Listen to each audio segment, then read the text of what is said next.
Hoy tenemos en el programa para poder participar y evaluar la actualidad y balance de la reforma política en el Perú con el doctor Gastón Soto Ballenas. Contaremos con la presencia del doctor Rudecindo Vega, de igual modo con el doctor Raúl Chanamé Orbe y el doctor Percy Medina Vacías. Vamos a dar la cordial bienvenida al doctor Gastón Soto Ballenas, que va a iniciar esta sesión precisamente abordando el tema actualidad y balance de la reforma política en el Perú. El doctor Gastón Soto Ballenas es maestro y doctor en Derecho por la Universidad Nacional Mayor de San Marcos, profesor de Derecho de la misma universidad, también de la Universidad Garcilaso de la Vega y Tecnología del Perú. Ha sido miembro del Pleno del Jurado Nacional de Elecciones y actualmente es presidente del Consejo Nacional de la Magistratura. Le brindamos un fuerte aplauso al doctor Gastón Soto Ballenas. Previa a la intervención del doctor, queremos por favor decirles que cada uno de los participantes tendrá 20 minutos para poder abordar el tema mencionado. Muchas gracias, doctor. Muchas gracias y por la indicación de la brevedad. Trataremos de ser breves. Primero quisiera agradecer muy sinceramente al Jurado Nacional de Elecciones y en especial a la Escuela Electoral de la misma institución, organismo constitucional, por permitirme particularmente estar compartiendo con tan destacados expositores, especialistas en materia política y en materia electoral, tanto del Perú como del extranjero. Y en esta particular intervención de quien les habla, voy a referirme muy concretamente a dos temas en particular que consideramos es el resultado del trabajo que viene desarrollando el Perú desde el Parlamento Nacional vía las decisiones que las representaciones parlamentarias en sus diferentes épocas nos han ofrecido respecto a ver o encontrar los mecanismos o las instituciones políticas más eficaces, más eficientes, que permitan efectivamente que la democracia funcione en el Perú. Así como también aquellas decisiones que por su parte el Jurado Nacional de Elecciones también ha sugerido, recomendado y en su momento ha merecido la aceptación de parte de la representación nacional a efecto de incorporarlo dentro de la normatividad electoral de nuestro país. Y quería, referirme a dos temas puntuales. Uno se refiere primero a la valla electoral y luego vamos a ver respecto al voto preferencial, y en este segundo tema de repente voy a discrepar con varios de los que me han antecedido. Pero en cuanto se refiere al sistema democrático, consideramos de que la democracia en particular no es solamente una forma de gobierno.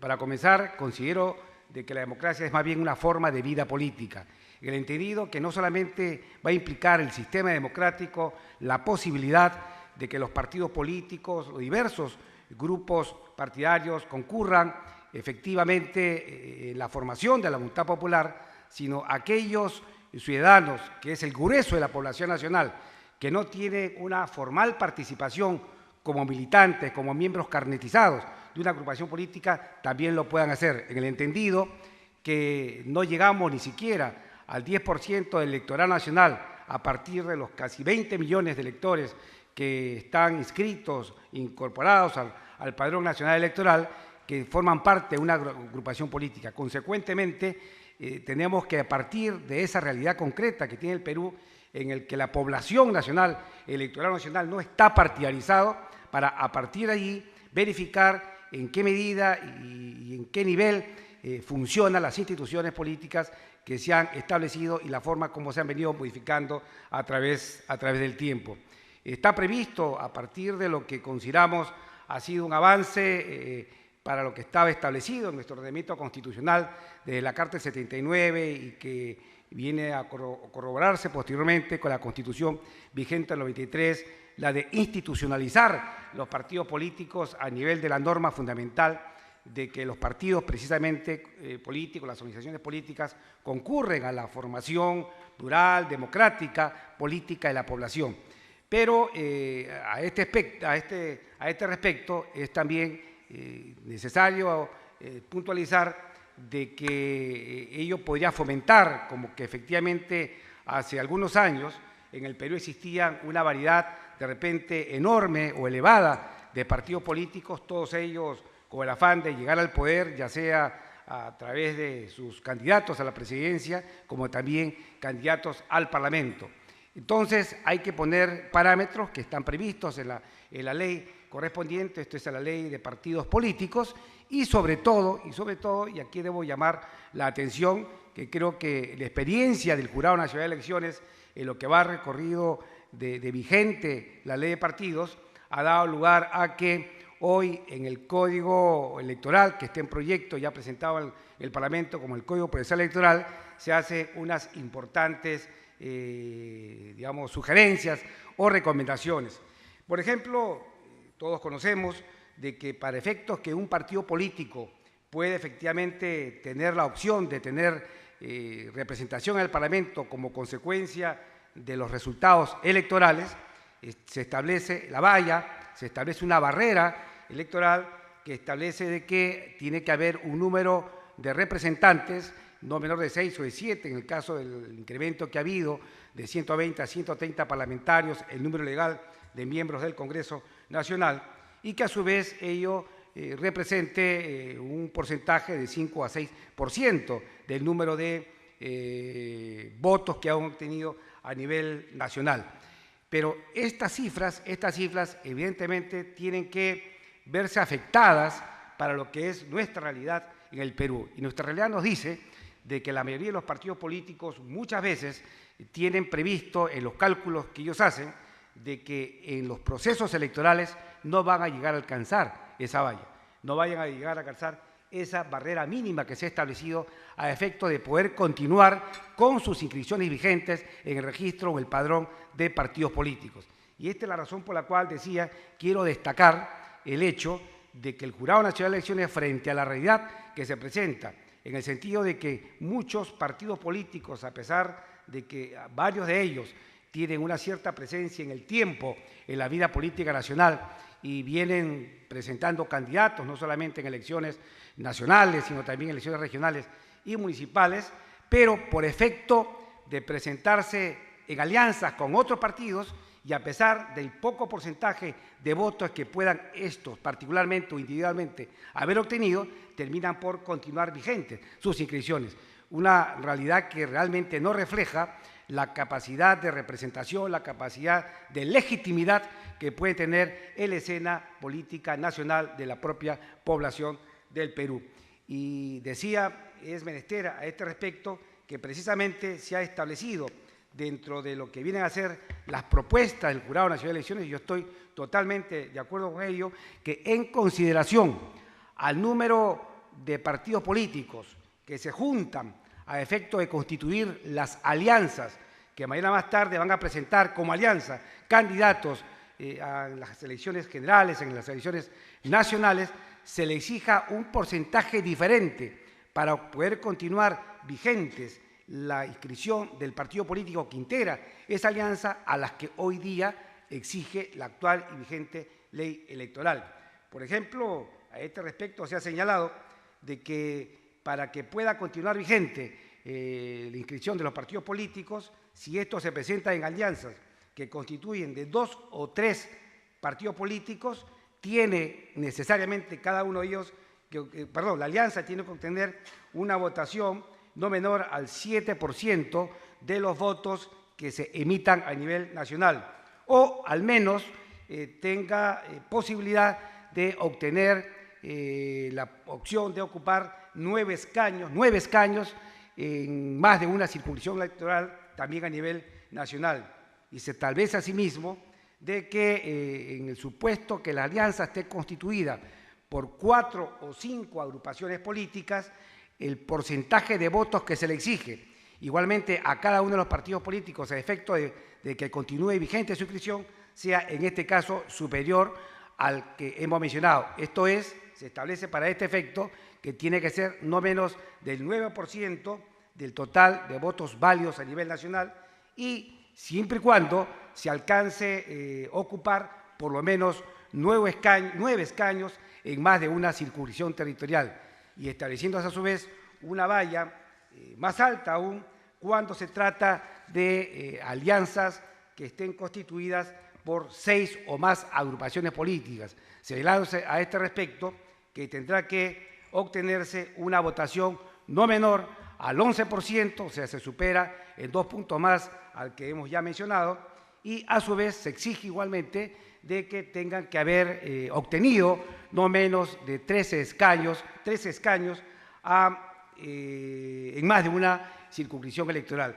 Estos elementos que han venido a variar, o tendrían que variar a lo que actualmente está vigente, creo yo particularmente que contribuye a responder una realidad que no evidenciaba en cuanto se refiere a buscar consolidar, a buscar de fortalecer la presencia de los partidos políticos en el Perú.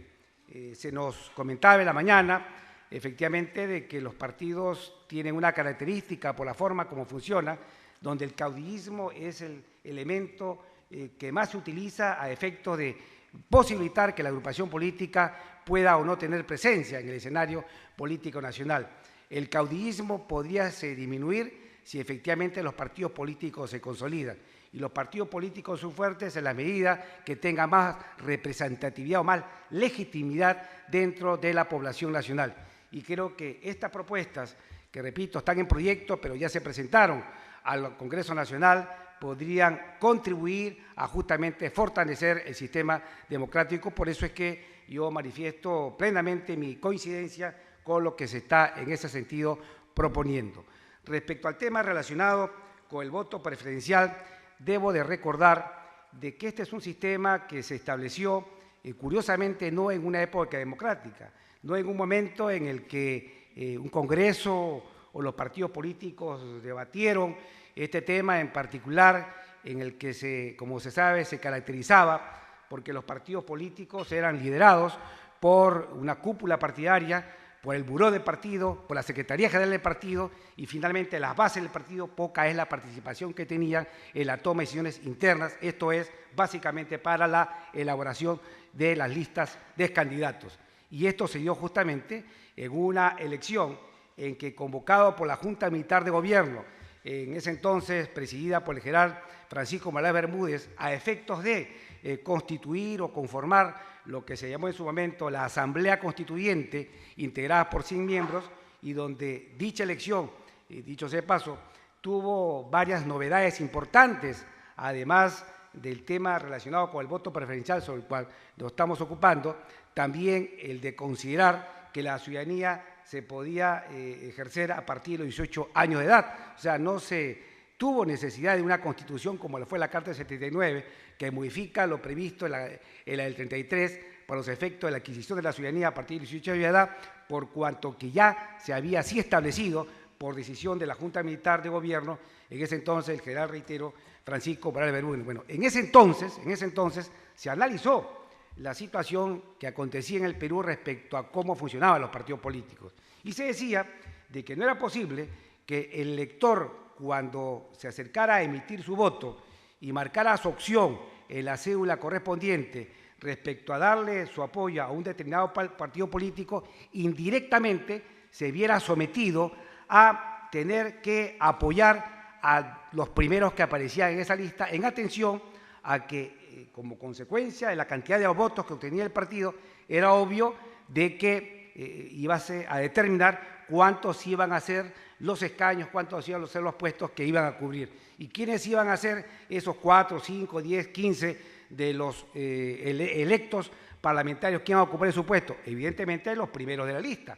Consecuentemente, los que aparecían cerrando la lista, en el caso de la Asamblea Constituyente, que eran 100 los candidatos presentados por cada agrupación política, no, los que estaban en los últimos puestos hubieran considerado que iban a estar muy contentos de repente que su nombre aparezca en todas las cédulas de votación, en todas las cámaras secretas donde aparezca el nombre de todos los candidatos, pero hasta ahí nomás, porque con toda seguridad, si está en el puesto 100, que no iba a salir elegido.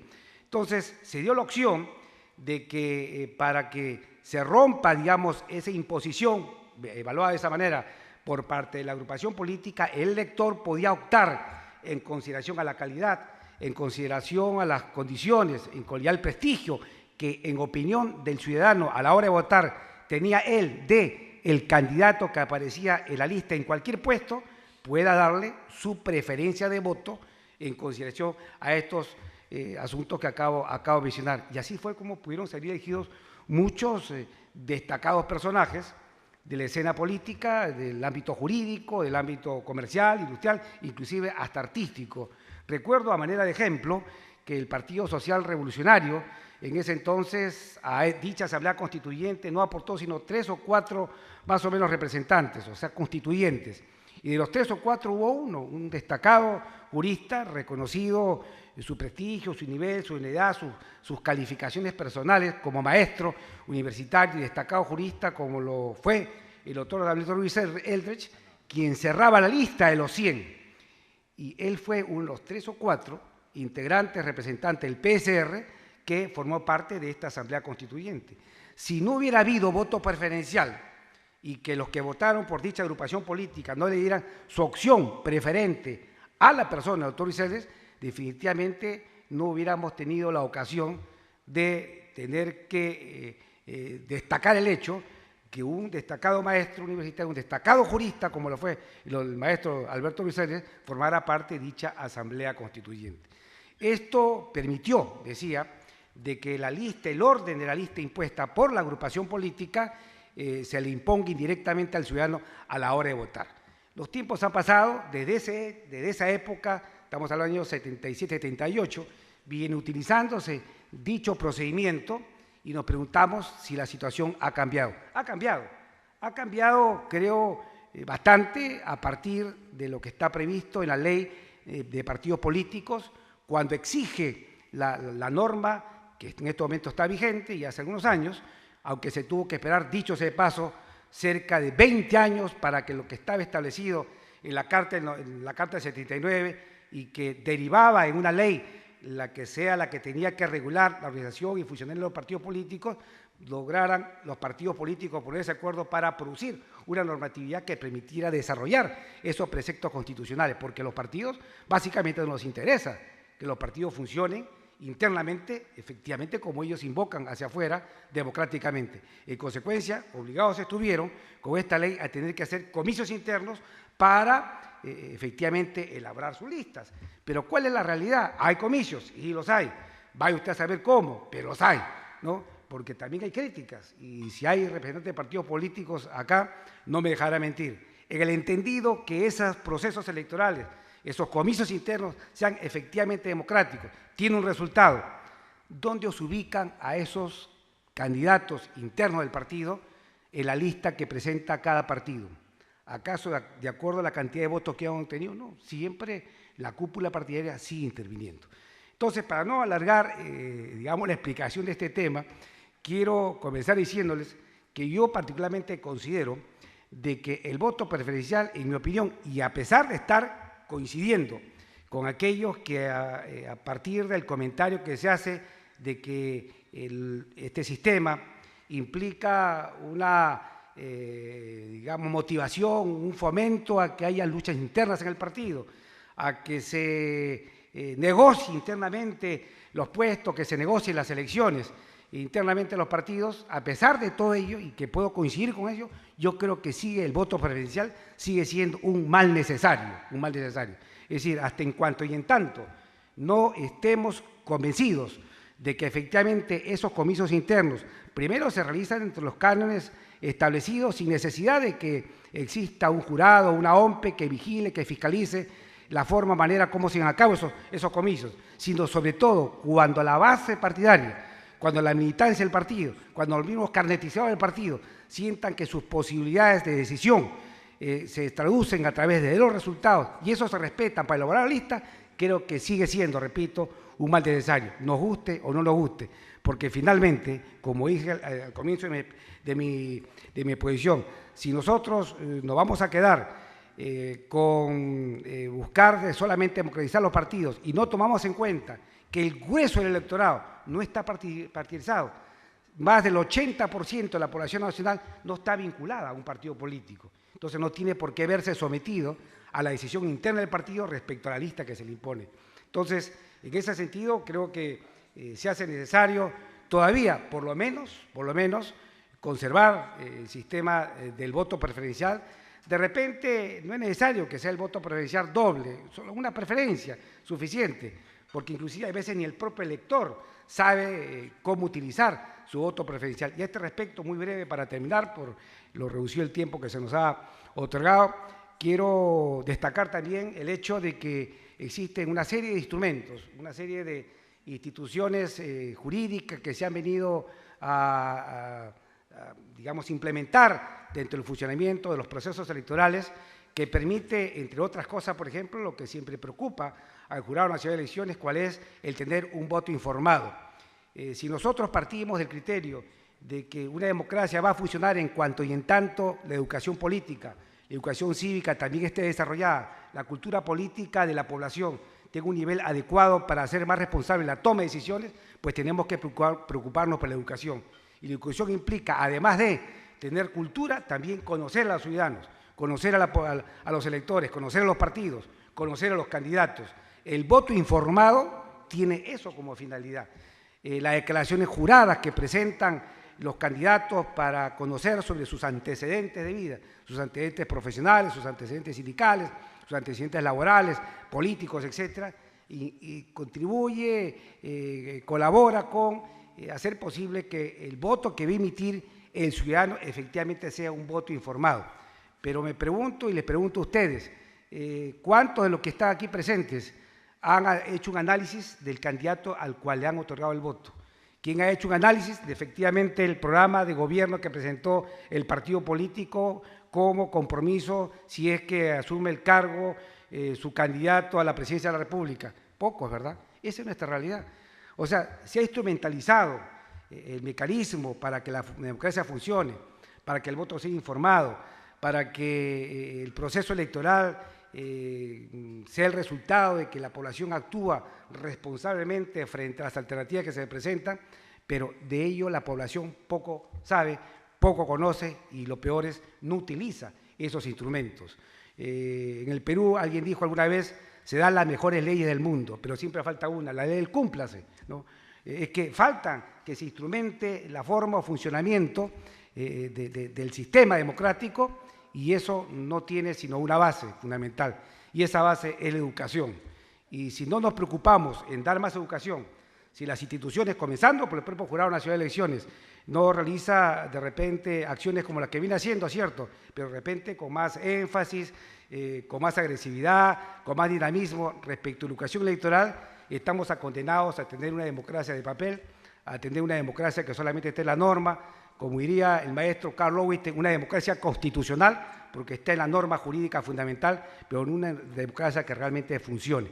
Entonces, si nuestro compromiso, como que creo que es la intención de este Congreso de Derecho Electoral, es fortalecer, como que efectivamente se quiere, nuestro sistema democrático, no nos queda y estamos condenados a preocuparnos por ponerle más énfasis, más cariño, digamos, al trabajo de educación electoral. Si el pueblo es el soberano, alguien dijo alguna vez, hay que comenzar por educar al soberano. Muchas gracias.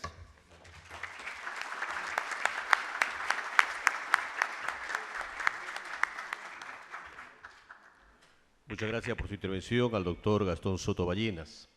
Los comentarios de la intervención de los señores conferencistas estará a cargo del doctor José Luis Echevarría Escrivens.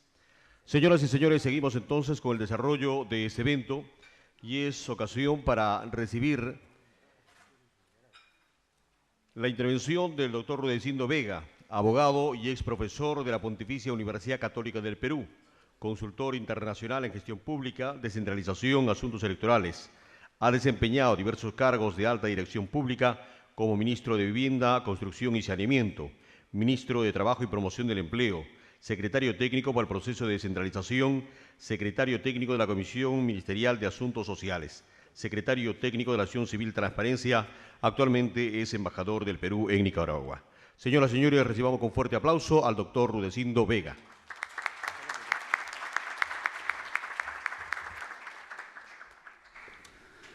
Muchas gracias por la presentación, pero si por algo yo estoy, me imagino, como panelista en este seminario y me comparte el gusto de compartir la mesa con Gastón y con Percy, no lo veo a Raúl todavía, pero es por haber sido secretario, me imagino, de Transparencia.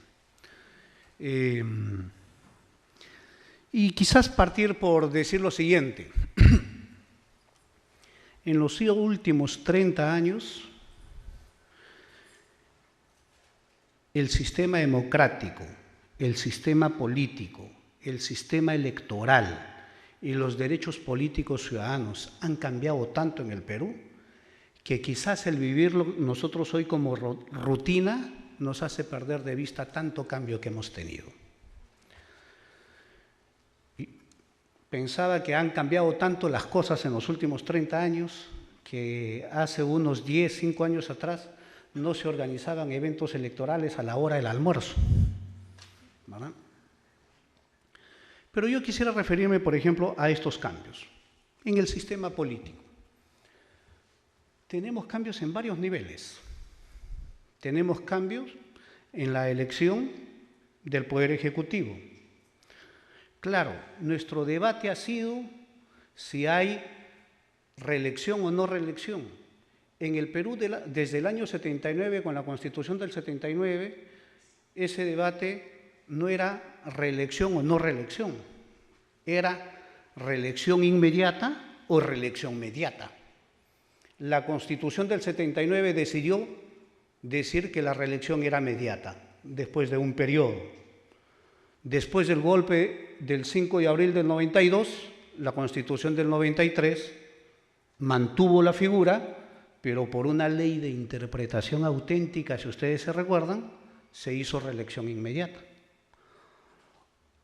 Esa modificación se cambió con el gobierno de transición durante el año 2000, una reforma constitucional, y regresamos a un escenario que es curioso.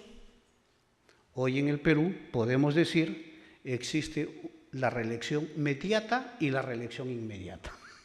Las dos cosas juntas, ¿verdad? ¿Por qué? Porque uno puede ser reelegido inmediata cada 5 periodos, ¿verdad? Cada 5 años o dejando un periodo. Entonces, ahí hay un cambio sustantivo. Ese cambio, ese hecho político, llevó a muchos cambios en el sistema electoral, a muchos cambios en la organización política del país. El debate de la reelección después del 5 de abril, por ejemplo, nos trajo otro cambio sustantivo, que las personas jóvenes posiblemente no lo vivan mucho. Gastón lo acaba de señalar. Nosotros hemos tenido hasta el año 92 Congreso bicameral, y el Congreso bicameral, que ha sido el Congreso histórico en el Perú. Por primera vez en el Perú, efectivamente, hoy tenemos un Congreso unicameral, porque los 2 intentos del siglo XVIII no prosperaron. Y el Congreso unicameral cambia el modo del sistema electoral, de elegir a las autoridades. Porque nosotros elegíamos senadores por distrito nacional único y diputados por distrito electoral múltiple. Y con un Congreso unicameral, en lugar de mantener la figura del distrito electoral múltiple, pasamos a elegir congresistas por distrito nacional único. Y si ustedes recuerdan, en la década de los 90, habían departamentos que no tenían un solo congresista. No tenían representantes, o sea, existían departamentos sin representación política en el Congreso. Y por eso es que con el gobierno de transición se decidió cambiar el distrito nacional único por el distrito electoral múltiple, convirtiendo cada departamento en un distrito electoral, de tal manera que no existan departamentos sin representación política. Y para eso se tuvo que incluso crear algunas ficciones, porque la idea es que si se utilizaba el padrón electoral y el promedio electoral, también iban a existir departamentos sin representación política.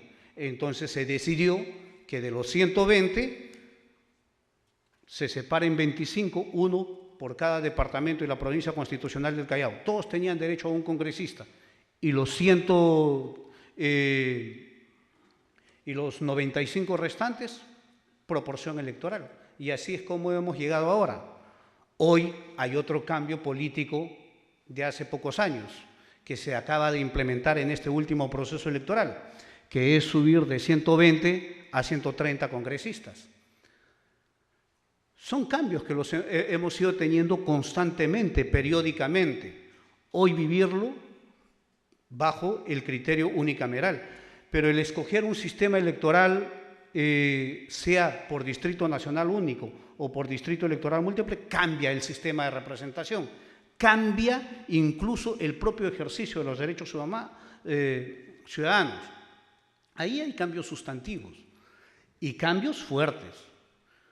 Un cambio enorme y grande que existe en el país en términos políticos, electorales, de organización del país, es el proceso de descentralización. Nosotros no hemos tenido, a lo largo de la historia republicana, que ya van a ser 200 años, no habíamos tenido autoridades intermedias electas, no habíamos tenido autoridades regionales electas por voto directo.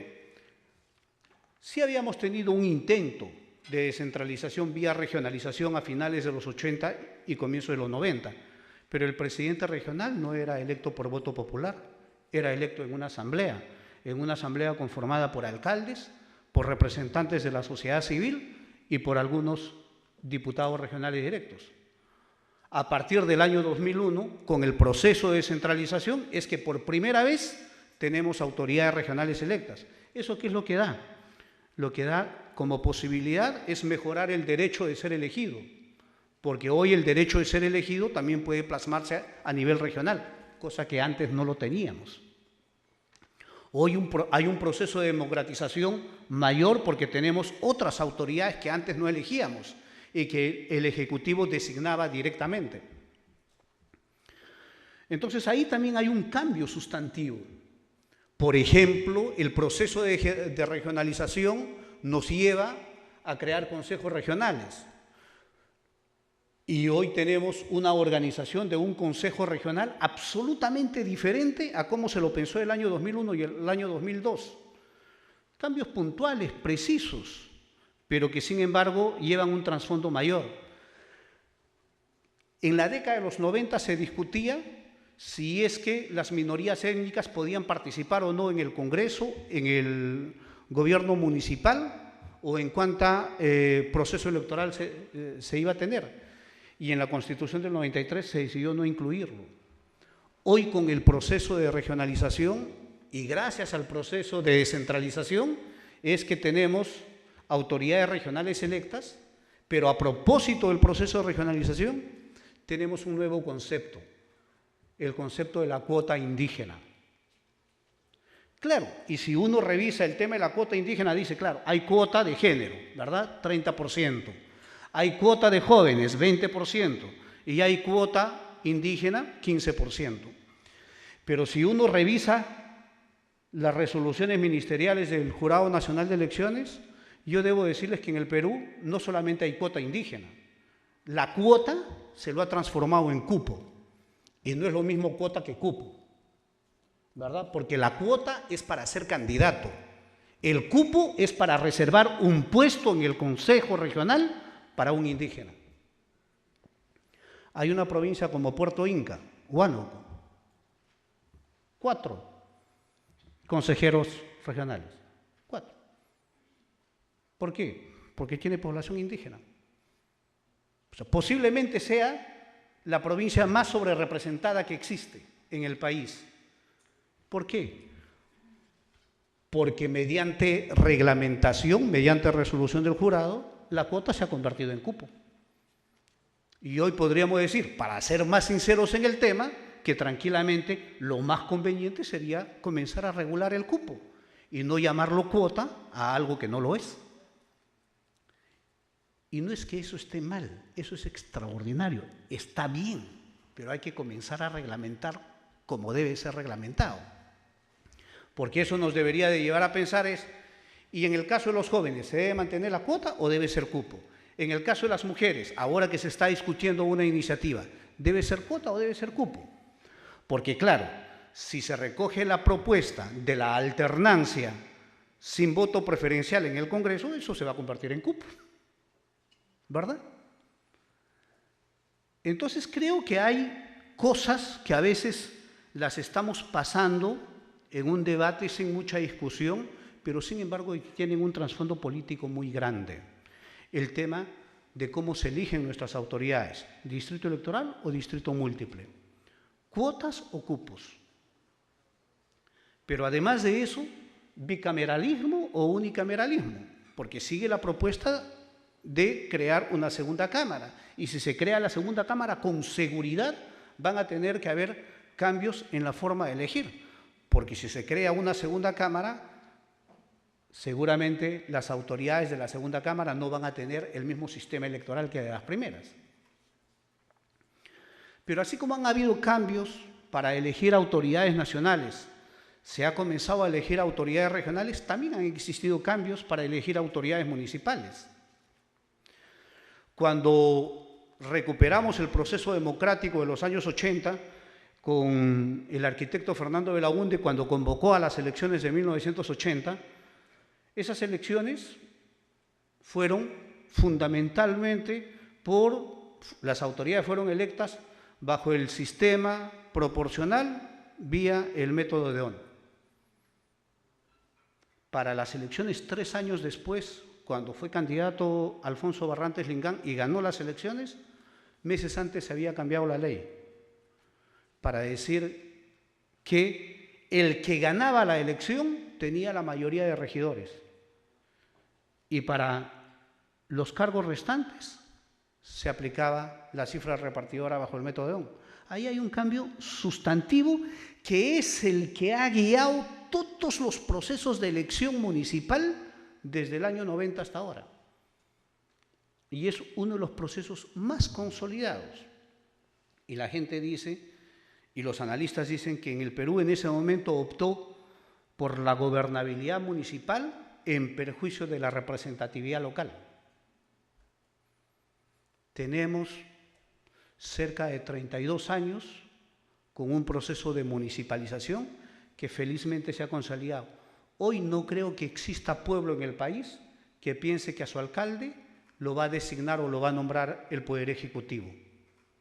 Hoy es un derecho concebido que los alcaldes se eligen, los regidores se eligen, que las autoridades regionales se eligen y no son designadas como fueron designadas durante toda la década de los 90. Entonces, hay avances y cambios sustantivos que han llevado a modificaciones en la normativa legal muy grandes. Si pudiéramos ir a otro tema grande, es el tema de la propia organización electoral. Hemos cambiado y hemos cambiado muchísimo. En el Perú, históricamente, uno puede decir, hay 2 grandes hitos en la evolución electoral. Primer hito, 1931, cuando se crea el Jurado Nacional de Elecciones. ¿Por qué? Porque hasta antes del Jurado Nacional de Elecciones, las autoridades electorales, las que organizaban las elecciones, estaban difuminadas en direcciones menores del Poder Ejecutivo. Y luego se crea como poder electoral, como instancia electoral.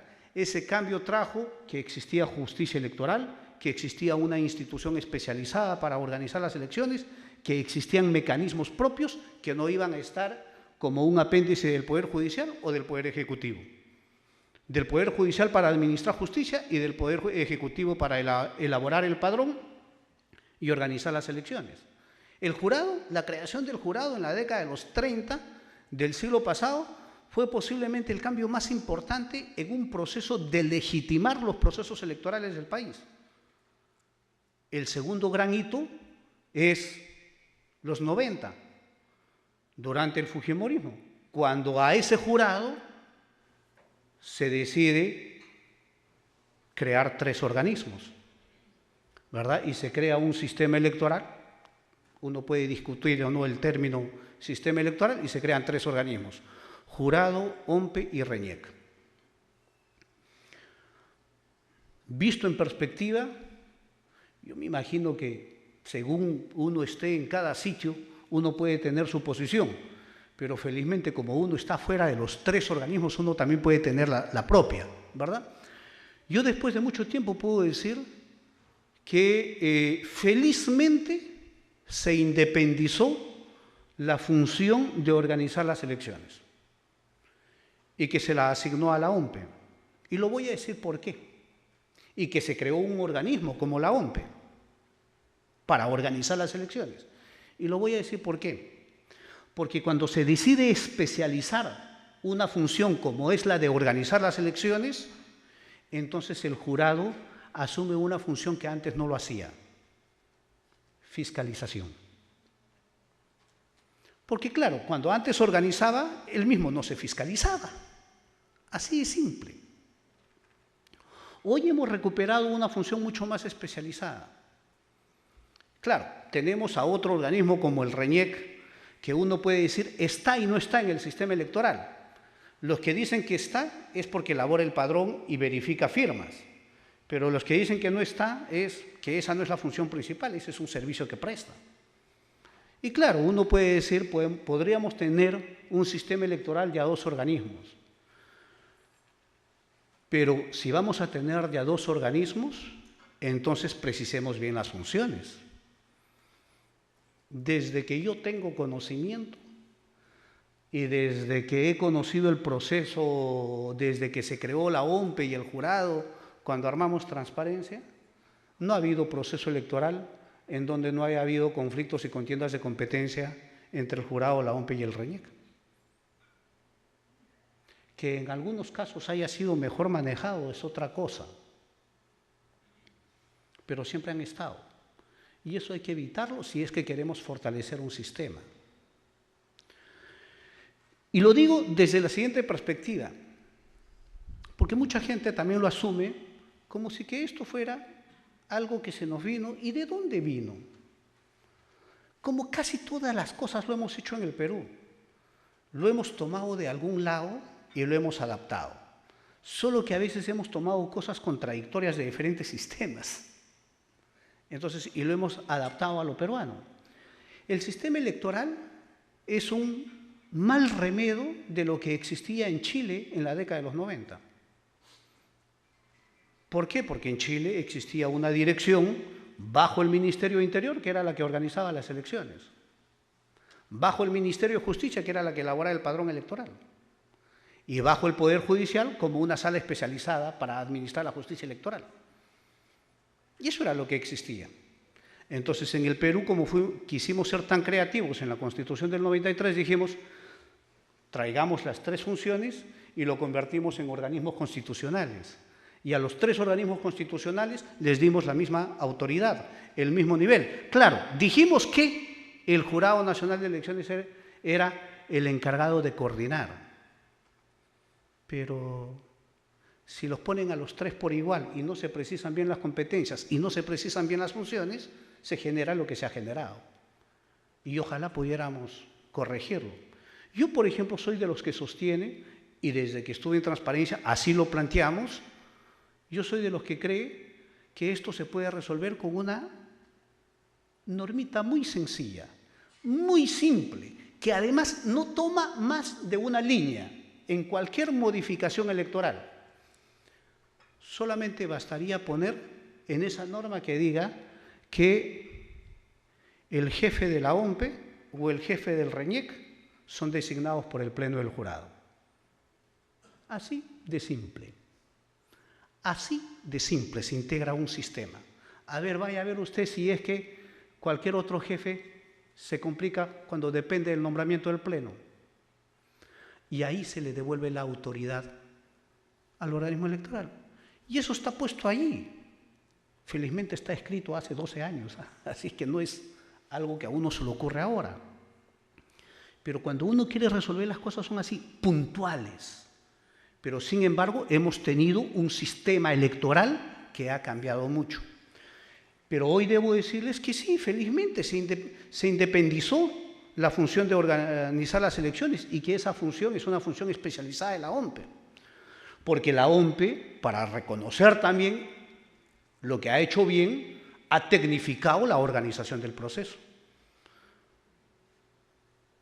Para los que votábamos en la década de los 80, sabrán que las actas electorales no voy a decir los mecanismos, pero era casi como se mandaban a imprimir a destajo, ¿verdad?, en las imprentas, y entonces el acta que estaba en Chumbivilcas o el acta que estaba en mi pueblo, en Campo Redondo, eran iguales a una que estaba acá en Lima.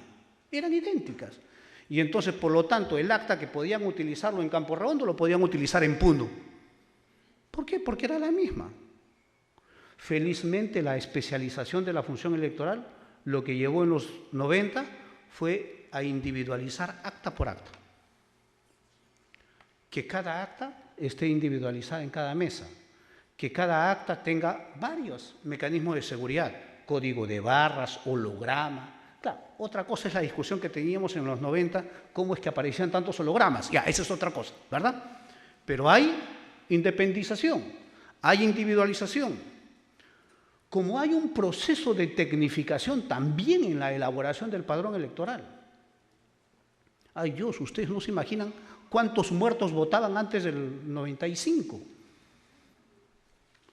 Como cuántos vivos llegaban a votar y no podían votar, ¿verdad? Porque no estaban en el padrón. Hoy eso ya no es probable. ¿Por qué? Porque hay un proceso de tecnificación en la especialización. Y eso creo yo, con el perdón de los que estamos en la mesa, porque yo también tengo la misma deformación jurídica, creo que hay otros técnicos, otros profesionales que nos han ayudado a mejorar la organización de las elecciones.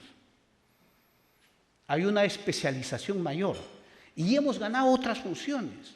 Yo, por ejemplo, cuando veo que hoy la función de fiscalización del Jurado Nacional de Elecciones se fortalece, pues eso está bien, tiene que ser así, tiene que ser el organismo que fiscaliza por excelencia a todos los otros organismos que participan en el sistema político y en el sistema electoral. Ahí hay cambios sustantivos. Nos quedan hacer varios ajustes, por supuesto que nos quedan por hacer muchos ajustes, pero estamos avanzando, ¿verdad?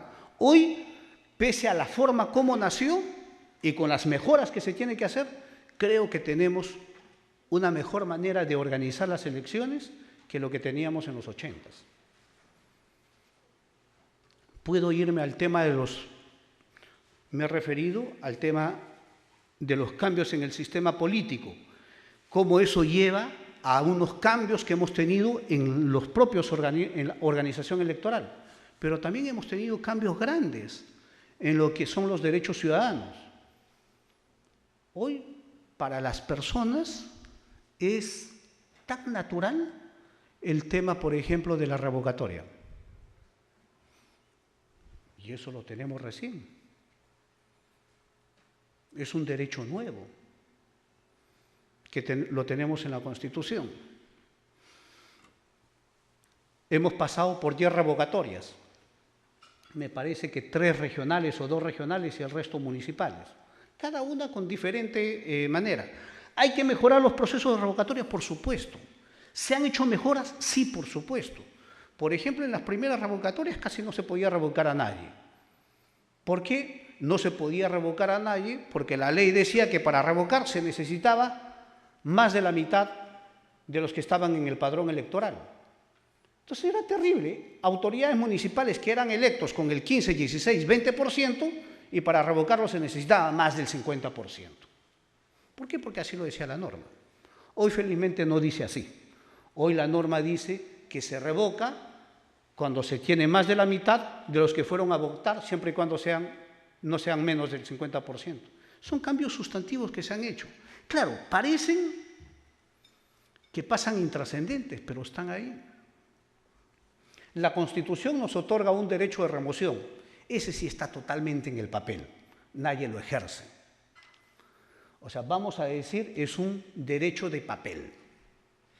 ¿Por qué? Porque uno remueve a las autoridades designadas, pero el requisito de 50% de firmas para solicitar a alguien que es designado por el Ejecutivo no tiene sentido. No tiene mucho sentido. Ese es, por ejemplo, un derecho que está en el papel que debería de ser mejorado en su regulación y en su normativa. Tenemos el derecho del referéndum y ahí sí que la hemos padecido, ¿verdad? Yo creo que tenemos en el tema del referéndum dos grandes hitos. El de la reelección, que fue traumático y que nos llevó a lo que nos llevó el año 90, y ahí sí Gastón puede dar mucho más detalles de toda esa discusión, y el segundo que acabamos de tener exitoso, que es el del FONAVI. Las dos cosas complicaron al país, ¿verdad? Uno, con todo el proceso de la reelección y el perjuicio a la democracia, y el otro que hasta ahorita no se sabe de dónde se van a sacar los fondos para pagar por el tema del FONAVI. Claro, tuvo una enorme discusión y están ahí, pero dos procesos con diferentes. ¿Tenemos ese derecho? Sí, tenemos ese derecho. Tenemos otro derecho más, que no lo hemos tenido en toda la historia de la República. Lo que quiero transmitirles es, fíjense, a lo largo de la historia de la República, los peruanos solamente hemos tenido dos derechos: elegir o ser elegido. Y para elegir, antes se tenía que tener hasta propiedades, ser mayor de 21 años, ¿verdad? Y se fueron cambiando. 18 años, luego se permitió el voto de la mujer, el año 79 se permitió el voto de los analfabetos. Esta década, por ejemplo, cambio sustantivo, tremendo, voto de los militares. ¿Es un cambio? Por supuesto que es un cambio, y un cambio grande en el sistema político del país, darle derecho a los policías y a los militares a votar. Todavía no a ser elegidos, a votar, ¿verdad? Pero entonces hay ahí, antes los únicos derechos que teníamos era elegir o ser elegido. La Constitución del 93 nos trae referéndum, revocatoria, remoción de autoridades, nos trae iniciativa legislativa. Los peruanos tenemos el derecho de plantear iniciativa legislativa, de proponer leyes. Claro, el requisito para plantearlo quizás también sea elevado y nos lleva a que sea un derecho poco ejercido. Apenitas, casi por cada periodo legislativo se presentan dos iniciativas, y lo curioso es que ninguna de las dos prospera, ¿verdad? En promedio vamos a decir dos iniciativas legislativas como proyecto de ley y ninguna se aprueba. Pero lo tenemos como derecho, que también debe ser mejorado. Entonces tenemos referéndum, revocatoria, remoción, iniciativa legislativa. Tenemos otro derecho más, la demanda de rendición de cuentas. Nunca se ha ejercido. Desde que se creó, también está en el papel. ¿Debería de existir o no debería de existir? Yo creo que debería de existir, pero para que exista, se tiene que dar una ley que permita que exista. Que permita que exista. Entonces está ahí. En el tema de la revocatoria, uno puede revocar autoridades municipales y regionales, pero uno no puede revocar congresistas. Claro, cuando se creó la figura de la revocatoria, uno podía entender que la revocatoria para congresista no podía prosperar. ¿Por qué? Porque los congresistas eran electos por distrito nacional único, con votación en todo el país. Entonces, difícil pues sacar un 25%, ¿verdad? Pero si ahora son electos por distrito nacional único, en cada departamento, en cada circunscripción electoral, ¿por qué no? ¿Por qué no? Es una posibilidad que está ahí planteada y que, sin embargo, ¿es un cambio sustantivo? Por supuesto que es un cambio sustantivo. Si es que uno quiere mirar los cambios que hemos tenido en el país en estos últimos 30 años, cómo hemos ido rotando de reelección inmediata a reelección inmediata y luego a la fórmula mixta que tenemos hoy, es un cambio tremendo. Y, por ejemplo, ¿por qué no se plantea dentro de esa perspectiva, también como en algunos casos se ha sostenido, la cuota para las planchas presidenciales? Porque podría haber cuota para planchas presidenciales. Para planchas presidenciales no se exige, ¿verdad? Se exige Congreso, Consejo Regional y Consejo Municipal. Pero para las planchas presidenciales no se exige. Se podría exigir, ¿por qué no? 1/3. Alternado, como se plantea. Y entonces hemos tenido cambios en el sistema político a nivel de elección presidencial, a nivel de elección de Congreso. Hemos creado una nueva instancia que son los gobiernos regionales electos, que nos mejora esa posibilidad, y hemos consolidado el proceso de democratización municipal. O sea, cambios importantes, grandes, en todo el régimen electoral del país. Segundo cambio grande, consistente, drástico, fuerte, es las modificaciones en la organización del sistema electoral. Yo les decía, primer cambio grande, creación del jurado. Segundo cambio, y no lo digo porque acaba de llegar el doctor Sivina, sino así fue en el año 33, cuando él todavía no había nacido, ¿verdad? Eso fue el cambio en el jurado. El cambio en el jurado. Y luego, el segundo cambio grande, fuerte, es en los 90, con la creación de 3 organismos electorales, y yo les planteo cómo creo yo que se debe de mejorar y se debe cambiar y cómo se debe resolver para evitar más conflictos adelante. Tercer, cambios drásticos, los derechos ciudadanos políticos de los peruanos. Hemos cambiado, pero un montón, un montón. Es cuestión de verlo en perspectiva. Y cuando uno lo mira en perspectiva, lo que yo digo es que felizmente en los últimos 32 años en el Perú venimos pasando por un proceso de democratización. ¿Con nuestras caídas democráticas? Sí, con nuestras caídas democráticas. La década de los 90 fue una caída democrática, no tanto, porque no es lo mismo comparar la dictadura militar de la década del 70 con el Estado de Derecho intervenido, vamos a decirlo en esos términos, de la década de los 90. No es lo mismo. En ambos, los ciudadanos perdimos mucho, como derechos, como libertad, como proceso democrático, pero no es lo mismo. Como no es lo mismo la recuperación democrática de los años 80 con la recuperación democrática del 2000. No es lo mismo. Hoy tenemos un proceso de descentralización fuerte, tenemos un proceso de modernización en temas de gestión pública fuerte. Y claro, nos cambia el panorama. Si ustedes me dicen, a lo largo de todo este proceso, venimos avanzando, hemos avanzado mucho. Hemos avanzado bastante, pero todavía no de manera suficiente.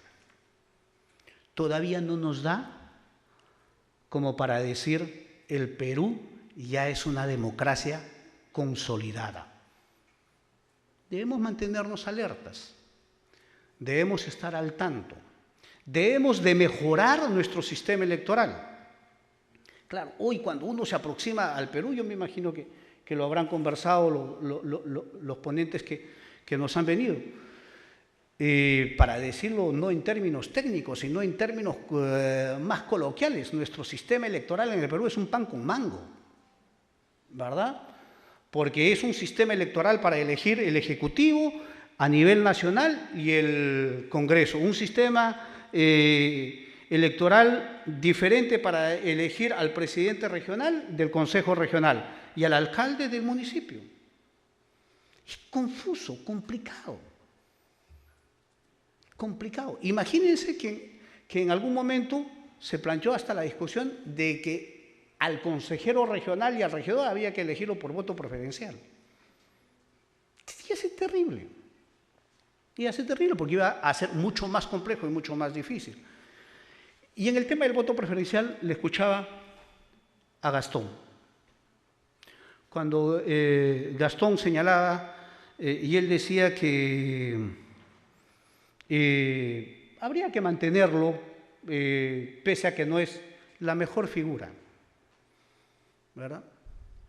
Y miren, después de la experiencia, yo sé que acá hay personas que tienen más experiencia que uno, pero yo puedo decir, de lo que yo me acuerdo de la Asamblea Constituyente del 79, las elecciones del 80 y las sucesivas en donde ya era un ciudadano y podía participar con más conciencia, yo puedo decir que felizmente existe el voto preferencial. Porque si tenemos el Congreso que tenemos, además, para ejercer el voto preferencial, ¿bajo qué oferta nosotros votamos, los ciudadanos? Bajo la oferta que nos proponen los partidos. Disculpen, el partido es quien propone la lista. El partido es quien lleva la lista al Jurado Nacional de Elecciones. Y después de que esa lista es oleada y sacramentada, el ciudadano viene, vota y elige dentro de esa lista propuesta por el partido. Y aún así nos quejamos de los congresos que tenemos, ¿no? A ver, quitemos el voto preferencial y dejemos que los partidos pongan en los primeros puestos a los que ellos quieren.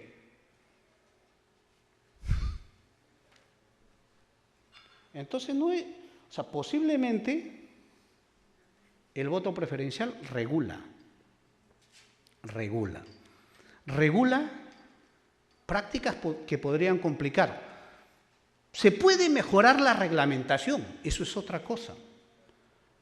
Pero posiblemente la gran discusión va a ser sí, pero el voto preferencial debilita a los partidos políticos. Ay, por Dios, ¿cuándo hemos tenido partidos políticos fuertes en este país? Y no es por el voto preferencial. Disculpen. ¿Verdad? Entonces creo que hay diferentes cambios. Cerraría diciendo lo siguiente: cambios drásticos en el sistema político peruano, cambios drásticos en el sistema de organizar las elecciones en el Perú, cambios drásticos en los derechos políticos ciudadanos.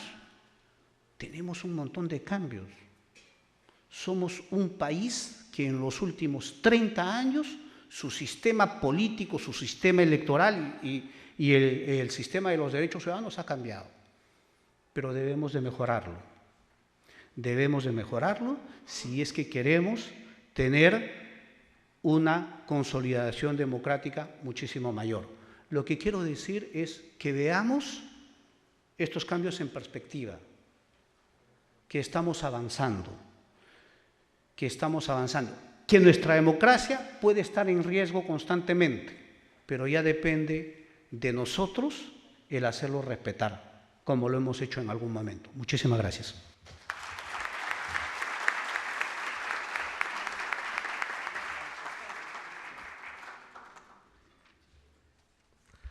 Ha sido la intervención del doctor Rudecindo Vega. Señoras y señores, seguimos entonces con el desarrollo del Congreso y es ocasión para invitar al doctor Percy Medina Macías para disertar en el tema propuesto. Él es abogado y profesor universitario, ha dictado innumerables conferencias referentes a la temática electoral, democracia y participación política, ha sido secretario técnico de la Asociación Civil Transparencia y actualmente es el jefe de la misión de IDEA Internacional para el Perú. Recibámoslo con un fuerte aplauso al doctor Percy Medina Macías.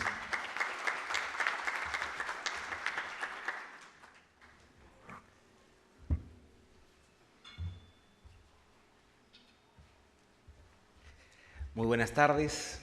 Muchísimas gracias al Jurado Nacional de Elecciones por la invitación y ciertamente una felicitación a este ente electoral por organizar este congreso, que me parece una idea magnífica para discutir más en profundidad los distintos temas que tienen que ver con el quehacer electoral en el país. Ciertamente es una función muy importante la de promover la discusión, el debate, la difusión, el aprendizaje, y hay que decir que a lo largo de estos días he tenido el gusto en la mesa que me tocó coordinar, la de partidos políticos, de encontrar interesantes propuestas, ponencias y muchas ideas que sin duda fortalecen esta discusión.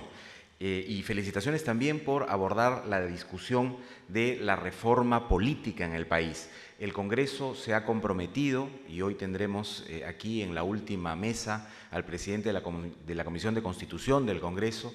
El Congreso se ha comprometido a realizar una discusión de los temas más importantes de reforma política y realizarlos, ojalá, antes de julio del próximo año. Y por lo tanto, si es que hay una discusión pública amplia en relación con esos temas, el Congreso tendrá también más elementos para su decisión. Así que el que el jurado promueva esta discusión ciertamente es significativo. Y es significativo también porque el jurado promueve esta discusión luego de haber hecho una propuesta de código electoral, una propuesta de sistematización de la legislación electoral que es bastante completa y que por lo tanto entonces presenta un instrumento para la discusión y elementos importantes para que el Congreso tome como base al momento de realizar las reformas electorales y las reformas en relación con la ley de partidos. Entonces, ciertamente, no quiero extenderme esta felicitación, pero sí quiero señalar que es muy importante el contexto en el cual se está realizando esta discusión de la reforma política, que es un contexto de un Congreso que está a punto de realizar una discusión muy seria en relación con las reformas y que habría que ayudar a que esa discusión llegue a buen puerto. Hay un texto escrito y que obviamente no voy a leer ni voy a presentar en su integridad, voy a referirme a algunas de las cosas que tengo en el texto escrito, pero voy a comentar también algunas otras que se han venido señalando a lo largo de estos días. En primer lugar, quisiera señalar que toda reforma política es un tema de debate constante en todos los países. No habrá país en el que estemos completamente satisfechos con el sistema político y en todos lados se habla de la necesidad de ajustar esto, ajustar lo otro y en muchos casos se habla de la necesidad de hacer una transformación integral de los distintos elementos del sistema político, ¿no? Evidentemente estamos hablando de un cambio de cierta relevancia en las instituciones de un sistema político que no constituye una ruptura radical con el pasado ni supone tampoco un momento fundacional, ¿no? Sino si seguimos a Nolen, que ayer estuvo disertando en este espacio, el sistema político está conformado por una trilogía de sistemas: el sistema de gobierno, el sistema electoral y el sistema de partidos. Como sabemos, el sistema de gobierno se identifica más con la alternativa entre el presidencialismo y el parlamentarismo. Cuando hablamos de reformas en relación con el sistema de gobierno, estamos hablando básicamente de cómo queremos establecer los equilibrios entre gobierno, ejecutivo y el parlamento, si nos vamos a acercar más a un sistema presidencial o a uno parlamentario. Cuando hablamos del sistema electoral, hablamos básicamente de las alternativas entre representación por mayoría y representación proporcional. Esa es una discusión que también se ha empezado a dar en el Perú con más fuerza. Y finalmente, cuando hablamos del sistema de partidos, hablamos en realidad de un ámbito más amplio de discusión, de dilemas y elementos vinculados, por supuesto, también con los otros dos sistemas.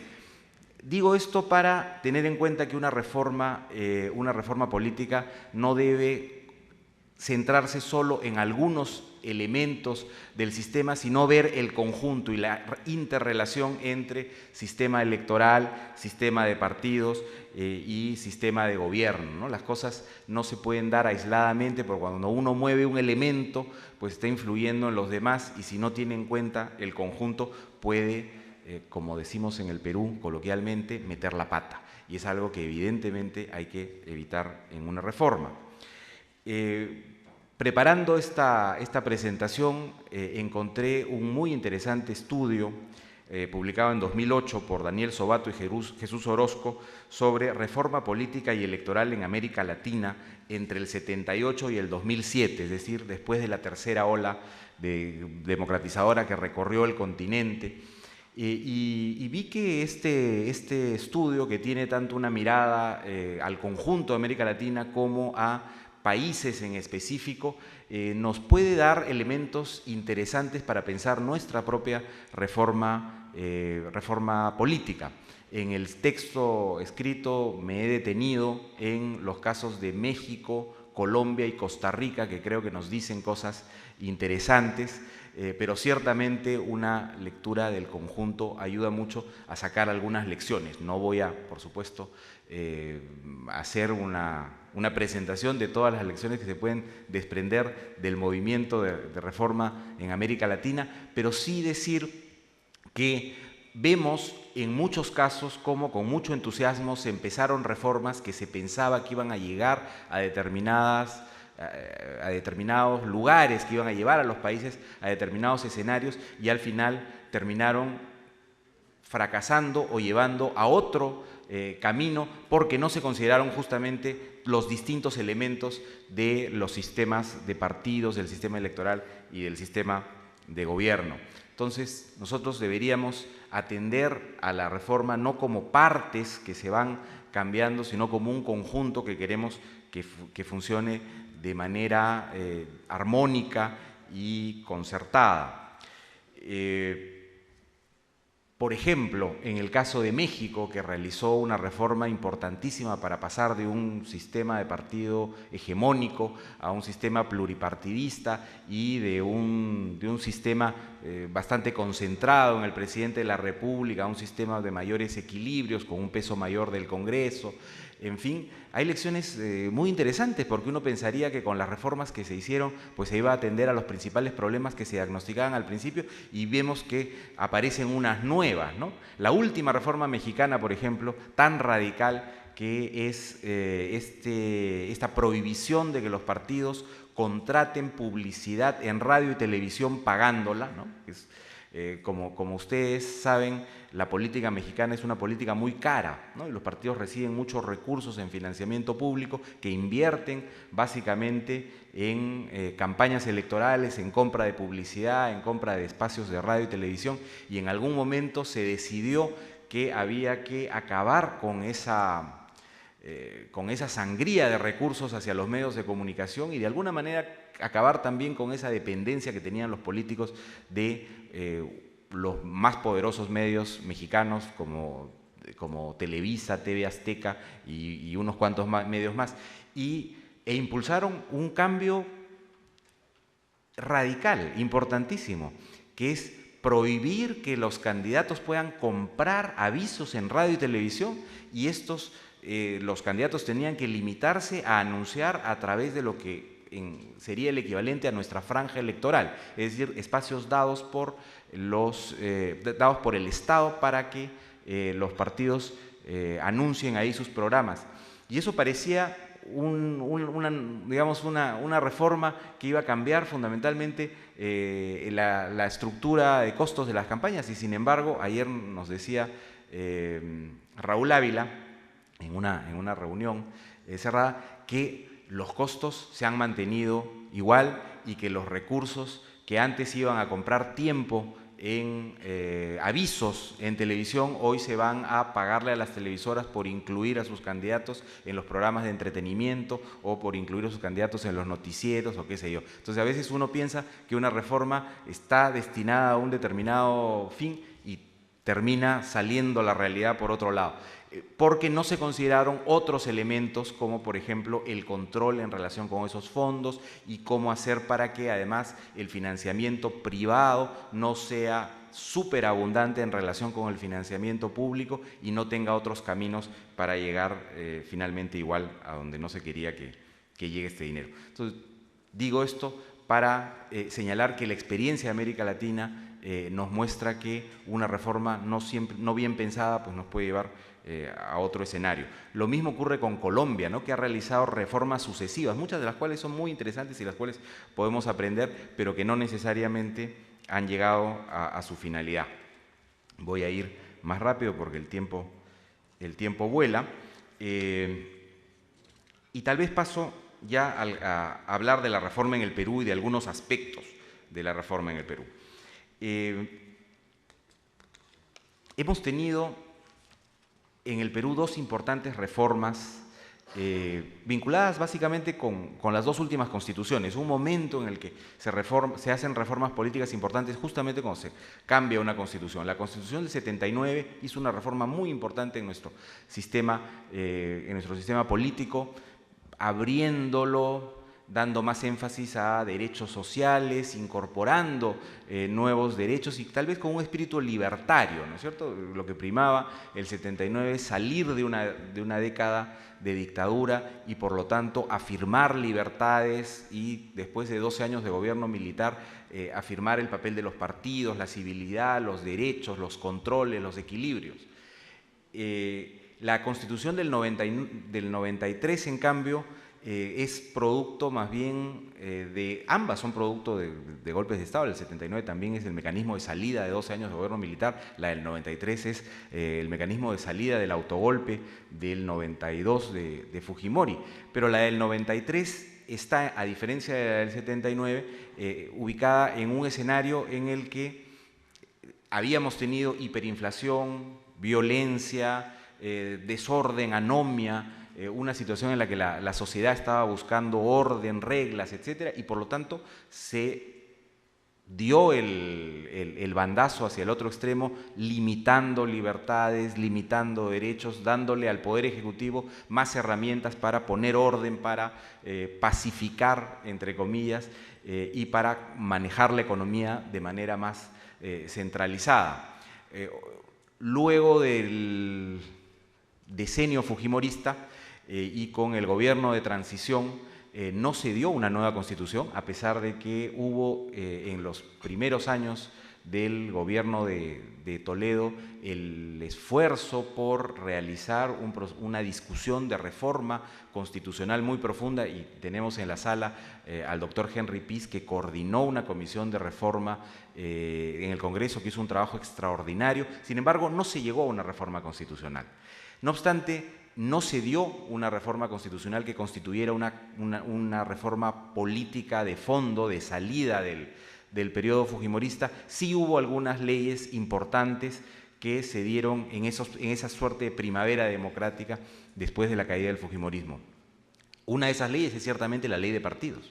Otras son la ley de transparencia y acceso a la información, la creación de portales y mecanismos de transparencia y de información pública, en fin, una serie de normas que se dieron tanto desde el Ejecutivo como desde el Congreso para abrir un poco el sistema. Entonces, ciertamente, esa reforma quedó medio trunca, con un avance parcial, y hoy día tal vez tenemos como reto el concluirla, el darle forma y el discutir cuántas de las reformas que queremos establecer son de carácter legal y cuántas de repente requieren una reforma constitucional.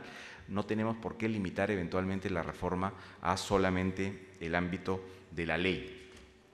Y para terminar, entonces, haré mención a algunos temas, algunos de los que ya han sido señalados también por Gastón Soto y por Rudecindo Vega. El primero tiene que ver con la regulación de la institucionalidad partidaria y más concretamente con las normas sobre ingreso, mantenimiento y salida de los partidos del registro partidario. La ley de partidos cambió la manera como se realizaría la inscripción de los partidos, estableciendo algunas cosas novedosas, como por ejemplo la presentación de comités. Antes de la ley de partidos solamente se exigía la presentación de firmas, ¿no? Firmas que se recogen en una esquina a cambio de un helado, a cambio de un lapicero o lo que fuera, lo sabemos, así es, ¿no? Yo he visto más de una vez gente recogiendo firmas a cambio de algún regalito. Entonces no te muestran realmente un enraizamiento partidario, ni siquiera una existencia real de un partido. La ley de partidos intentó con los comités crear algún mecanismo distinto de certificación de existencia de una agrupación política. No obstante ello, no se avanzó suficientemente con hacer que esa verificación de los comités supusiera una verificación de existencia de afiliados reales, efectivos de los partidos en esas localidades en las cuales se planteaban los comités. Una reforma en ese sentido tendría que establecer mecanismos para que se controle adecuadamente la existencia de esos comités y eventualmente no solamente como una foto de inicio, sino también como una película que muestre a lo largo de los años la existencia real de ese partido a partir de la existencia de comités de afiliados en el número de provincias que establece la ley y en el número de afiliados que la ley establece, es decir, 50 militantes como mínimo en cada uno de los comités y por lo menos comités en un tercio de las provincias del país ubicadas en no menos de la mitad de los departamentos. El proyecto de código del jurado plantea la ampliación del número de comités con el ánimo de hacer más exigente el requisito. Yo creo que si se cumpliera lo que ya la ley establece y de verdad tuviéramos 50 afiliados con deberes y derechos en cada una de las del tercio de provincias que se exige, y habríamos avanzado muchísimo, ¿no? Entonces, de repente no hay que hacer más requisitos ahí, pero sí hacer que el requisito se cumpla de manera muy exigente, y no solamente al inicio de la vida partidaria, sino a lo largo de la vigencia del partido. Un segundo tema que me parece importante mencionar es el de la democracia interna, la democracia al interior de los partidos, tanto en la elección de candidatos como en cuanto a la elección de dirigentes, que es un asunto que se menciona poco. Ahí ciertamente la ley avanzó también muchísimo, porque antes no había nada determinado, sin embargo el avance ha sido insuficiente. Cuando se hizo la ley, a mí me parecía muy bueno que se piense que las elecciones tenían que ser realizadas al interior del partido por un órgano partidario interno. Me parecía que era una manera de fortalecer al propio partido, que tuviera un órgano que tuviera la capacidad de organizar elecciones internas creíbles, confiables, un órgano autónomo de la dirigencia que lo hiciera. La práctica ha demostrado que eso no ha funcionado. Y creo, con gran pena, porque creo que hubiera sido buenísimo que los partidos tuvieran ese tipo de experiencia de un órgano interno, creo que debemos dar el paso a que las elecciones internas sean organizadas por los organismos electorales, de acuerdo con las funciones que cada quien tiene, organizadas por la OMPE con la fiscalización del Jurado Nacional de Elecciones, y garantizar de esa manera que los derechos de los afiliados se cumplan. Porque si no damos ese paso y confiamos en que los partidos organicen sus propias elecciones internamente, creo que vamos a sentarnos a esperar, como dice el presidente uruguayo, en el cordón de la vereda. No vamos a tener resultados pronto al nivel de las exigencias que se requerirían. Lo mismo vale para el caso de las elecciones de dirigentes, ¿no? Las elecciones de dirigentes en general han sido incluso menos atendidas que la de candidatos, y por lo tanto al interior de los partidos no se respeta prácticamente ninguna reglamentación. Un tercer tema, voy más rápido, es el de la participación de las mujeres en política. El gobierno acaba de presentar esta semana, o en todo caso ha anunciado, entiendo que todavía no lo ha presentado, un proyecto para establecer la alternancia.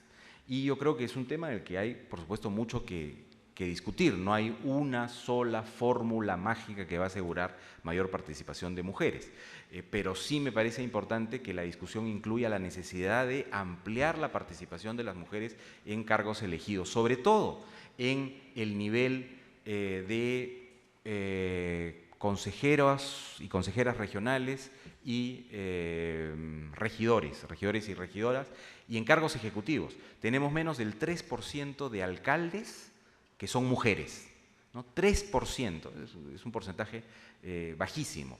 Y en el caso de regidores y consejeros también es un porcentaje muy pequeño. Ni qué decir en el caso de presidentes regionales, donde no hay ninguna mujer elegida, ¿no? En el Congreso la cosa ha funcionado un poco mejor, las cuotas han tenido una finalidad, habría que ver si hay algunos ajustes que permiten mejorar esa participación, pero ciertamente una discusión sobre este tema me parece muy pertinente y muy necesaria. Un cuarto tema es el del financiamiento de los partidos. La ley de partidos trajo dos novedades importantes. Una primera es la regulación del financiamiento privado, estableciendo límites a las donaciones individuales, estableciendo fuentes prohibidas, mecanismos de control, en fin. Y una segunda novedad de la ley fue el establecimiento del financiamiento público directo. Haciendo una evaluación de ambos temas, vemos que la cosa no ha funcionado suficientemente bien. En materia del financiamiento público, los controles han sido parciales, si bien ha habido un cierto avance en cuanto a transparencia, hoy hay más información a disposición, no se puede decir que el financiamiento que reciben los partidos de fuentes privadas sea absolutamente transparente, ni que además se declare completamente todo lo que se recibe y todo lo que se gasta. Ahí hay ajustes que hacer que probablemente tienen que ver fundamentalmente con el tema de sanciones, atribuciones a la OMPE y al propio jurado para su labor de fiscalización, y esos ajustes pues habrá que discutirlos técnicamente y con cuidado para lograr la finalidad que se quiere tener. Pero en el caso del financiamiento público directo, la cosa es aún peor, porque si bien es cierto, la ley lo establece, nunca se ha presentado, nunca se ha dado, porque hay también en la ley una disposición transitoria que señala que se dará de manera gradual y de acuerdo con la disponibilidad del presupuesto nacional. Y por lo tanto, se le ha dado entonces la llave al ministro de Economía, que es el que decide si hay o no financiamiento público, lo cual ciertamente no era el objetivo de quienes dieron la ley. Entonces, ahí hay que diseñar con más detalle propuestas concretas para que este financiamiento sea posible, sea efectivo y no sea simplemente una declaración de la ley, y probablemente establecer los mecanismos de control suficiente como para que ese no sea dinero público echado al agua. También hay mucho temor de que con los partidos que tenemos, en el nivel de desinstitucionalización que tenemos, los partidos reciban recursos y ese dinero pues se vaya a pagar o cosas irrelevantes que no fortalecen ni al partido ni a la democracia, o a, de alguna manera, pagar a los amigos, a los allegados, a los parientes, a las amantes, a lo que fuera, y no es esa la idea del financiamiento público, ¿no es cierto? La idea es que sea un financiamiento productivo, dirigido a proyectos y dirigido a fortalecer la vida partidaria. Y para eso habrá que pensar en yo he hablado de una suerte de SNIP partidario, ¿no? Que sea un mecanismo de control, que los proyectos que se presentan o que quieren realizar los partidos pues tengan algún sustento, alguna finalidad, mecanismos de ver costo-beneficio y mecanismos también de ver si los temas que se plantean son realmente útiles. No para establecer un control desde fuera a las actividades del partido, sino para garantizar que el dinero público se invierte de manera adecuada y no se va por la alcantarilla. Menciono muy rápidamente, porque sé que ya estoy volando en el tiempo, dos temas que simplemente para decir que son dos elementos a ser discutidos. Uno es el diseño de circunscripciones. Hay dos circunscripciones de las que se está, mejor dicho, hay dos aspectos a discutir en relación con las circunscripciones, pero pueden no ser los únicos. Uno primero es si se creará o no una circunscripción para el extranjero. Ciertamente hay un número significativo de peruanos que viven en el extranjero y que votan en la circunscripción de Lima, lo cual no tiene ningún sentido. Hay que discutir y probablemente verificar si los números son consistentes, pero aparentemente daría como para que haya ahí una circunscripción de entre 3 y 4 representantes. El código electoral presentado, la propuesta de código electoral presentada por el jurado habla de un representante. Tal vez es una mirada un poco conservadora en la medida que estamos recién creando esa circunscripción, pero lo que tocaría aparentemente sería como entre 3 y 4. Creo que ahí hay una discusión a dar. Otro elemento a discutir es si es que la circunscripción de Lima, que tiene 36 representantes, es una mega circunscripción, podría partirse o no en 4 circunscripciones medianas. También, nuevamente, un tema a discutir, no me voy a detener en ello. Y finalmente, un tema que creo que también requiere una discusión es el de los mecanismos para ejercer la revocatoria, ¿no? Hemos visto, lo dijo Rudecindo Vega, que al respecto se ha ido también en muchos bandazos. Al principio no se podía revocar a nadie porque los requisitos eran muy altos, en algún momento era muy fácil revocar y entonces, porque se habían bajado los requisitos, se volvieron a subir, en fin. Ahí no hay tal vez la suficiente reflexión y el suficiente análisis de qué es lo que queremos y cómo es que queremos que funcione. Y recién cuando la discusión se traslada a Lima, pues empiezan a darse las discusiones mayores en relación con este mecanismo. Yo creo que habría que más seriamente discutir cuáles deberían ser los requisitos, cómo ejercerlo, cómo establecer mecanismos también para que esto no sea un mecanismo de, digamos, de aprovechamiento de quienes perdieron una elección para, por la vía de la revocatoria, adelantar las siguientes elecciones. En conclusión, y ya para terminar, yo creo que es muy importante que en este proceso se pueda definir claramente qué queremos lograr y realizar una reforma integral que atienda los distintos elementos del sistema político y no realizar reformas puntuales sin considerar el efecto que tendrán sobre el conjunto. Me parece que, y quisiera que esta fuera mi última idea planteada, Creo que una reforma política es un tema muy importante para el futuro del país y la democracia, como para dejarla simplemente a los cambios puntuales que se puedan ir haciendo en el Congreso a partir de los votos que se van consiguiendo para una u otra reforma. Tendremos en la mesa que sigue a esta la presentación del presidente de la Comisión de Constitución del Congreso. Me parece muy importante que el Congreso tenga en esta labor el seguimiento y el apoyo de expertos, tenga el seguimiento y el apoyo de la comunidad académica, pero en general de los ciudadanos, y que por lo tanto esa reforma se haga en la discusión más amplia y sobre la base del análisis más amplio de los distintos elementos del sistema político, pero sobre todo articulándolos, que no sea una reforma parcial de partecitas, reformando esto aquí y esto allá de acuerdo a los votos que se consigan, sino que sea parte de una reforma integral, global, y por lo tanto nuevamente saludo la idea del Jurado Nacional de Elecciones de presentar un código electoral y presentar una discusión general sobre el tema. Muchísimas gracias.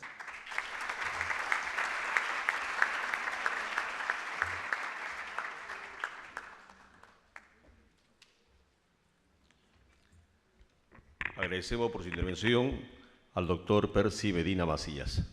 Señoras y señores, a continuación invitamos al doctor José Luis Echevarría Escrivens para comentar respecto a las conferencias magistrales dictadas. El doctor José Luis Echevarría Escrivens es abogado y profesor universitario, magíster en gobernabilidad y procesos electorales. Ha participado en eventos internacionales como conferencista y ponente. Actualmente es director nacional de fiscalización y procesos electorales del Jurado Nacional de Elecciones. Le brindamos un fuerte aplauso.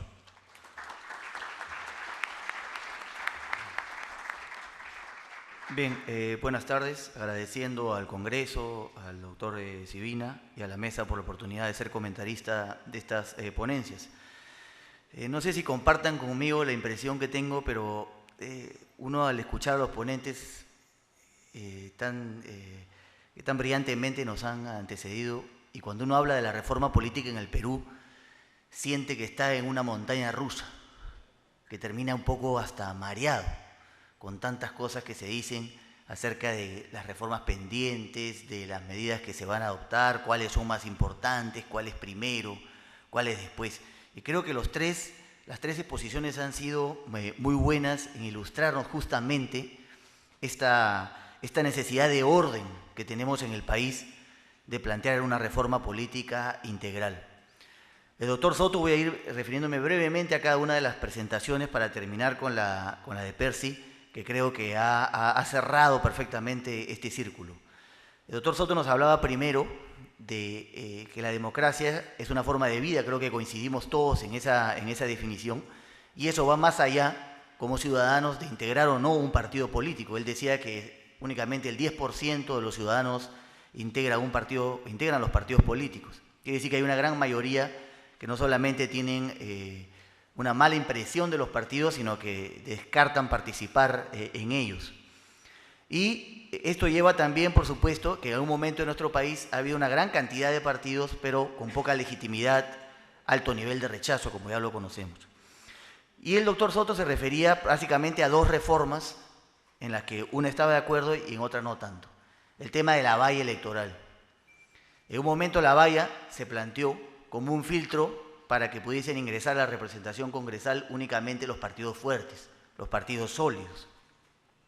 Sin embargo, a través de las alianzas electorales, como bien lo describía el doctor Soto, se ha burlado un poco la ley y finalmente terminan sobreviviendo una gran cantidad de partidos y hay que hacer ajustes necesarios que el Código Electoral del Jurado plantea para que la valla realmente sea efectiva y logre los resultados que se propone. Pero en el segundo punto que plantea el doctor Soto, muy interesante acerca del voto preferencial, él se plantea una pregunta muy interesante que creo se aplica a todas las reformas que se han planteado últimamente o a lo largo de los años. Por ejemplo, el voto preferencial, decía el doctor Soto, surge a raíz de combatir un poco la fortaleza de las cúpulas partidarias que no permiten a los cuadros jóvenes o al interior del partido llegar a la representación o llegar a postular como candidatos al Congreso.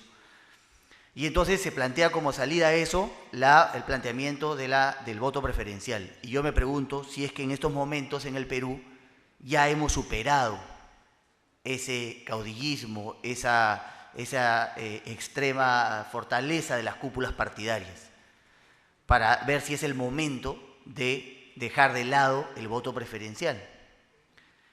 El doctor Soto decía que él considera esto un mal necesario, y es que en verdad, por ejemplo, junto a la reforma del voto voluntario, muchas veces nos preguntamos si es que el Perú ya está preparado para esa reforma o no, si es el momento de plantearla o no.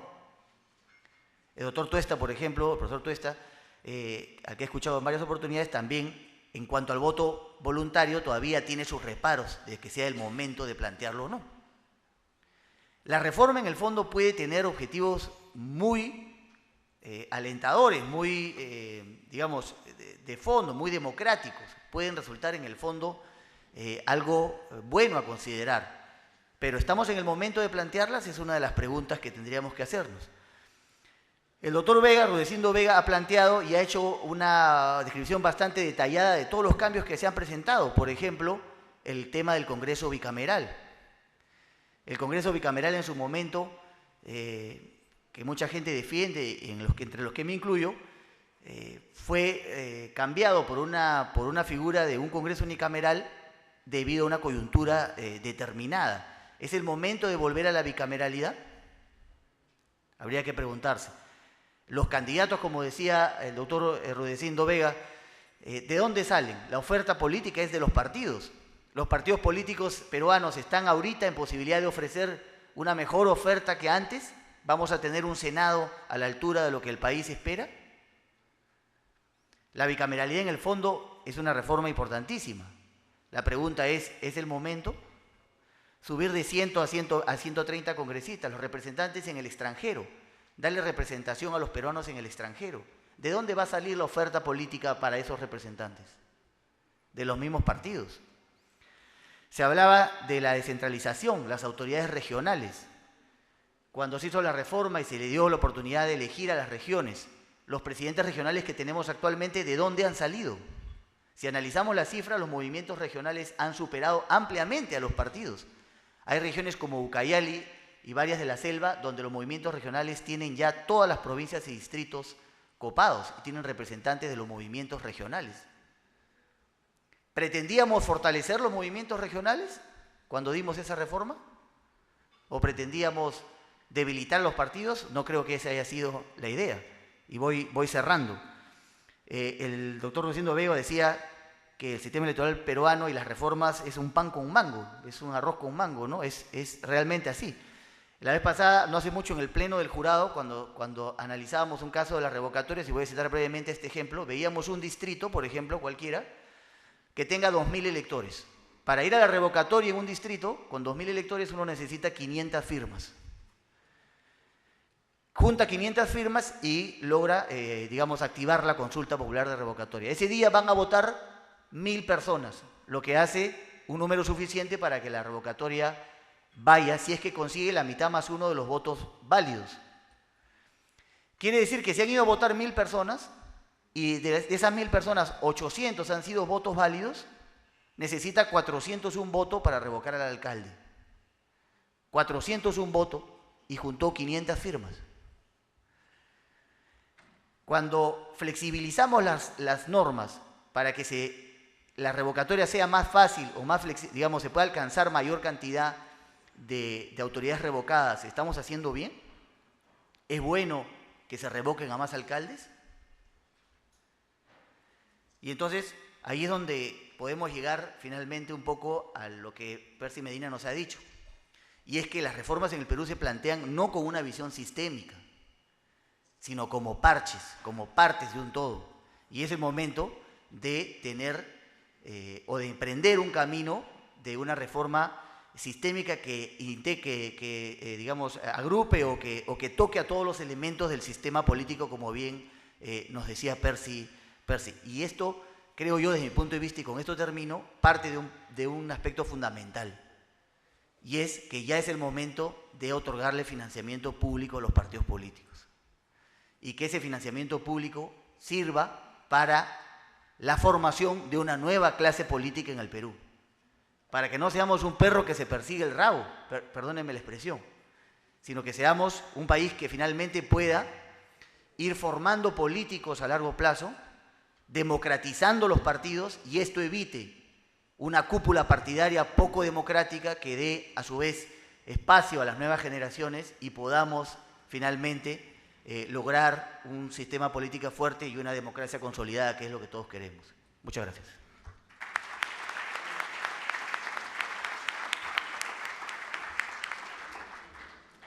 Muchas gracias por sus apreciaciones al doctor José Luis Echevarría Escribas.